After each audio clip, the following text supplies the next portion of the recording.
Al San Donà di Piave in Golena la Befana è stata bruciata tra pinze e vin brûlé. C'eravamo anche noi.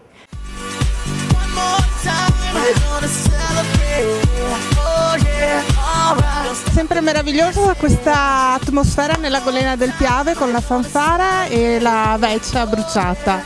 Veramente è una cosa bellissima, ma il bellissimo è vedere tutta questa gente che veramente quest'anno io ritengo che è più gente dell'anno scorso e degli anni passati, e questo dobbiamo dire grazie ai nostri bersaglieri che hanno saputo organizzare veramente sempre meglio questa serata, e noi siamo orgogliosi. Noi dell'amministrazione comunale veramente dobbiamo solo fare un plauso a tutta questa gente che ha assistito, ma soprattutto agli organizzatori, ed è veramente una cosa che rimane nei cuori ed è una cosa bella per i nostri bambini.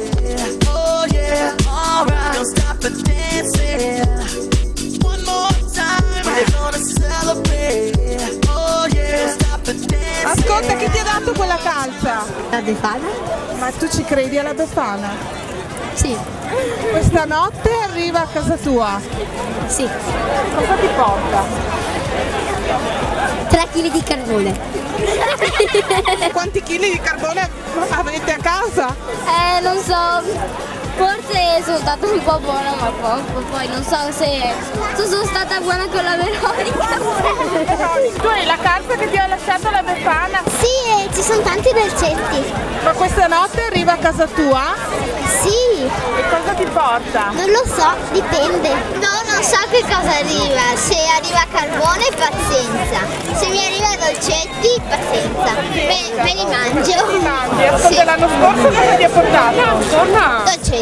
Dolcetti. E me li sono mangiati tutti in un solo giorno. Anche i cagnolini forse ricevono la calza. Tu l'hai ricevuta? Ma certo, io sono Minni, sto aspettando che mi diano la calza. Fai un sorriso, dai.